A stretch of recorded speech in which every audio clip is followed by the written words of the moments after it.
Hello viewers, আসসালামু আলাইকুম। Welcome to Shipu's kitchen. আজ আপনাদের সামনে নিয়ে এসেছি ঘরে কিভাবে মেয়োনিজ তৈরি করতে হয় সেই রেসিপি। বাচ্চারা মেয়োনিজ খুব পছন্দ করে, বড়রাও পছন্দ করে। আজ যে এটা তৈরি করার জন্য যা যা লাগে সেই উপকরণগুলো আমি এখানে নিয়ে নিয়েছি। দেখেন, 1 কাপ পরিমাণ আমি গরুর দুধ, তারপরে 1 চা চামচের থেকে কম, আধা চামচের থেকে কম আমি নিয়ে নিয়েছি লবণ আর গোলমরিচের গুঁড়া, 1 কাপ চিনি, তেল, ডিম এবং ভিনেগার। প্রথমে আমি একটা পাত্রে ডিমগুলো নিয়ে নিচ্ছি এভাবে। তারপরে আমি সেই লবণ আর গোলমরিচের গুঁড়া রেখেছিলাম সেগুলো দিয়ে দিব, এগুলো দিয়ে দিচ্ছি।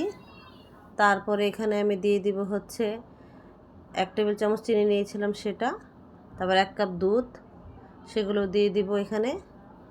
তারপরে এখানে যে 1 কাপ তেল নিয়েছিলাম, সবগুলো তেল দেওয়া যাবে না, তাহলে মেয়োনিজটা হবে না। অল্প অল্প তেল দিয়ে করতে হয়।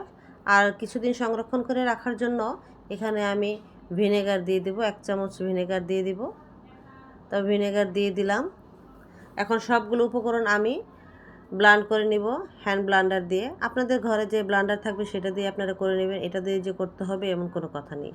দেখেন, আমি আস্তে আস্তে এখন ব্লান্ড করে নিব ব্লান্ডার দিয়ে। ব্লান্ড করে নেওয়ার পর তেলগুলো আমি অল্প অল্প করে দিয়ে দিব। একসাথে তেল যদি সবগুলো দিয়ে দিই তাহলে মেয়োনিজটা হবে না, তেলটা ছেড়ে দিবে। তাই আমি একটু একটু করে তেল দিয়ে দিব, একটু একটু করে তেল দিয়ে দিচ্ছি। দেখেন, ব্লান্ড করে নিচ্ছি। এখন আস্তে আস্তে ঘন হয়ে যাচ্ছে। আমার মেয়োনিজটা তৈরি হয়ে গেছে। আমি তেলগুলো অল্প অল্প পরিমাণে দিয়ে দিয়েছিলাম। কত সুন্দর হয়েছে, কত ঘন হয়েছে, খেতেও খুব সুস্বাদু ছিল। আপনারা ঘরে ট্রাই করবেন, আপনাদের বাচ্চারাও পছন্দ করবে।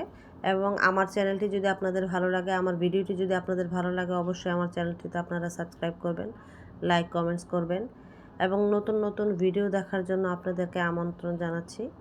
অবশ্যই অবশ্যই আমার চ্যানেলটিতে আপনারা সাবস্ক্রাইব করবেন। বাই।